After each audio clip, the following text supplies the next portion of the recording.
Hello everyone and welcome in a new video of the TTL3 channel. Today I will explain you how to run the container version of the well-known Juniper SRX firewall in Docker. Before we get started, let's review what we are trying to achieve here. First of all, I'm running this demo on top of Windows or Linux with one network interface. Docker has been installed on top of it, and finally I also have in my possession the csrx image. This guy will run in Docker as a normal container. I will set up one interface that will automatically be converted to FXP0 and Junos. And I will bind this interface to the network 192.168.42, and Docker will dynamically assign an IP to this guy once the SRX is up. Best thing about it, it will be entirely reachable from my operating system, so I can test whatever I want. Now, this is of course not a production setup, but instead an extremely quick way to spin Junos on your laptop with a tiny CPU and memory footprint. So consider this for lab and test only. With that in mind, let's now jump in the terminal. For this demonstration, I'm using the version 20.3 of the csrx image. And the first thing we'll do is to load this image in Docker via the docker load command, followed by the name of the file. The loading process normally takes a couple of minutes, so I will fast forward the recording so you guys don't have to wait like I do. Okay, the image has been successfully loaded in Docker. It is now ready to use.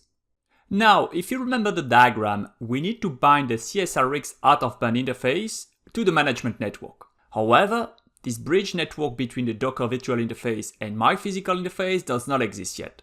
So I'm now creating it with the Docker network command line. Okay, all my components are now ready to spin this csrx container. So I will use the following command to make this happen.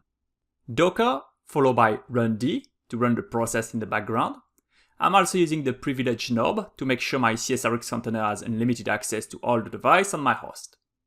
Now, here is the bit where the csrx get involved.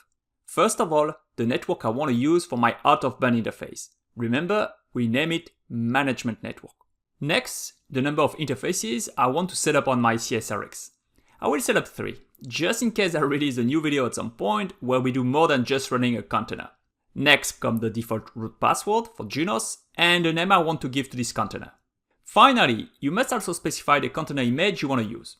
And you can run the command docker image to get the exact syntax for that one. Okay, let's run this container.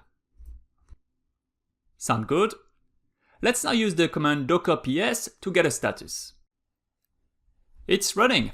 The container was created 20 seconds ago and we can now connect to it.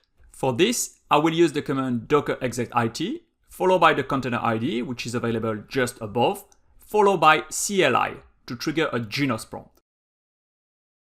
And this is it. I now have access to the CLI of my csrx running Junos 20.3.